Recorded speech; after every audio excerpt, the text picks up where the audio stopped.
Queridos amigos de Todos Uno TV, soy Verónica Zorzaya desde Madrid, España, y en esta oportunidad comparto con ustedes la experiencia vivida en nuestra visita a las ciudades de Roma y el Vaticano, la cual significó una renovación de la fe personal. En el recorrido por la propia historia de Roma encontramos los orígenes de nuestra iglesia. Tan solo a unos pasos de los foros romanos visitamos el Mamertinum, lugar donde Pedro estuvo detenido.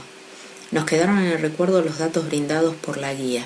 Era una cárcel para los más odiados del poder político de la Roma antigua, los olvidados. Una cárcel en malas condiciones donde se inundaba y no llegaba la luz. Era como estar enterrados bajo tierra. Sin embargo, Pedro, en ese mismo lugar, continuaba con su predicación y bautizaba con el agua que brotaba del suelo. Hasta los mismos carceleros pedían el sacramento. Me colmó de emoción saber que Pedro, en el peor momento de su vida, pensaba en los demás y su salvación, sin atender su propio pesar. Dios guiaba nuestros pasos por esta ciudad porque al día siguiente dimos con el lugar del martirio de Pedro, donde fuera crucificado boca abajo.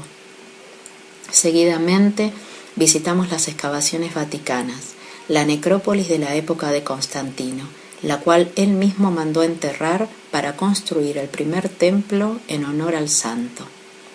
Adentrándonos por las excavaciones llegamos justo debajo del altar papal de la Basílica de San Pedro, donde se ha encontrado la tumba de nuestro primer papa, y allí reposaban sus restos. Qué emoción nos inundó al estar donde Pedro, pobre, desnudo y sin ataúd, directamente en la tierra, había sido enterrado como alguien que algunos pretendían olvidar. Sin embargo, los seguidores del apóstol, que habían sido evangelizados por su mensaje, lo veneraban en su tumba, visitaban el cementerio y recorrían esos mismos pasillos que nosotros pisábamos ahora para llegar a él.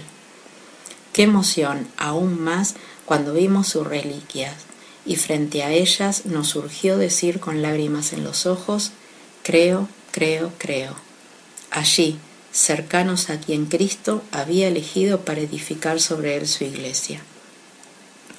La tradición de la iglesia, que desde tan lejos de Roma y del Vaticano escuchamos y aprendemos, en estas ciudades seguimos los pasos de los apóstoles y pisamos aquella tierra que ellos han recorrido evangelizando, e imaginamos el sufrimiento que pasaron por Cristo. Conmovidos, continuamos con otro recorrido por Roma y, para nuestra sorpresa, vivimos la cercanía con nuestro Señor Jesucristo. En la Basílica de Santa María la Mayor veneramos las reliquias del pesebre. ¿Dónde más estarían sino en la casa de su madre? A unas cuadras de allí, en la Basílica de San Juan de Letrán, nos invitaron a visitar la Scala Santa y la Sala Santa Santorum.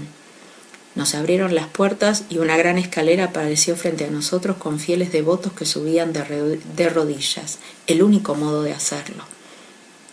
Era la escalera del pretorio, la misma que Jesús subió detenido, aquella desde donde Pilatos escuchaba al pueblo. 2 de sus escalones poseen manchas de la sangre de Cristo, las cuales son veneradas. Continuamos hacia arriba y accedimos a la Sala Santa Santorum, que fuera sala privada de los papas en la época que la sede papal se encontraba en la basílica. Allí también veneraban imágenes de Cristo. Un lugar que solo te conduce a la oración, y se sienten todos aquellos, miembros de una sola iglesia, que han pasado por ahí. Increíble encontrarnos nosotros en ese espacio.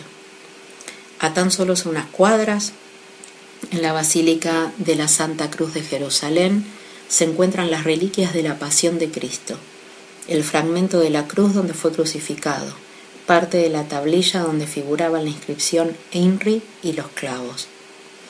Al verlas, no pudimos más que caer de rodillas y venerarlas. Era estar ahí, frente a la misma cruz, y ver aquellos clavos que atravesaron el cuerpo de Jesús, y así nos acercamos a su pasión. ¿Qué más podemos pedir de nuestro viaje a la antigua Roma? Parecía que nada más, hasta que se nos presentó la oportunidad de participar en la audiencia general con el Santo Padre que realiza los días miércoles. La sala Pablo VI poco a poco se llenaba de fieles de diferentes partes del mundo que ese día se convocaban para asistir al encuentro con el Papa. Llegaban solos, en familia, en comunidades parroquiales o deportivas, peregrinos. La espera desde nuestra llegada hasta la audiencia no fue tediosa, porque los cánticos alegraban este encuentro eclesial. Era emocionante ver a tantos miembros de la Iglesia con el mismo fervor. Éramos fieles de todo el mundo. Se escuchaban lenguas variadas: inglés, castellano, francés, italiano, alemán, ruso, polaco, portugués, entre otras. Veíamos agitar sus banderas y hasta un grupo de mexicanos con sus instrumentos y vestimentas típicas entonaron canciones de su patria. El momento llegó y Benedicto XVI ingresó por un costado del escenario. ¿Cómo explicarlos con palabras? Qué difícil es. Se los cuento y me emociono al recordar su llegada. Ya él había generado lágrimas en mis ojos en el rezo del Ángelus el domingo anterior, pero esta vez mi corazón latía a gran velocidad. ¡Qué explosión de eclesialidad se vivió! El Santo Padre, cabeza visible de la Iglesia, y todos nosotros miembros de ella, unidos por una sola fe, y sin importar nuestro origen, nos comprendíamos y emocionábamos tan solo con una mirada. La celebración dio comienzo con la señal de la cruz. Se escuchó la palabra de Dios en 7 u 8 idiomas. Seguidamente el Papa predicó en italiano en un silencio admirable del auditorio donde éramos más de 6.000 personas. Luego el Santo Padre dirigió sus palabras en varios idiomas. Nos entusiasmó escuchar su mensaje en castellano, en el que nos exhortó a convertirnos a Cristo en este año de la fe, y en el que se nos indicó que la bendición final era para los presentes, para los objetos religiosos que llevábamos con nosotros, como también a nuestras familias, especialmente a niños y enfermos. No pude más que dejar caer mis lágrimas al sentir que yo sola no estaba ahí, que la bendición llegaría a quienes lejos de Roma están, siendo instrumento de ello. Saber que los enfermos también serían bendecidos me emocionó muchísimo. Manteniendo ese gran silencio cuando esperábamos el mensaje en nuestra lengua con ansiedad. Finalizado, se rezó el Padre Nuestro en latín y recibimos la bendición del Santo Padre junto a los obispos presentes como símbolo de la Iglesia.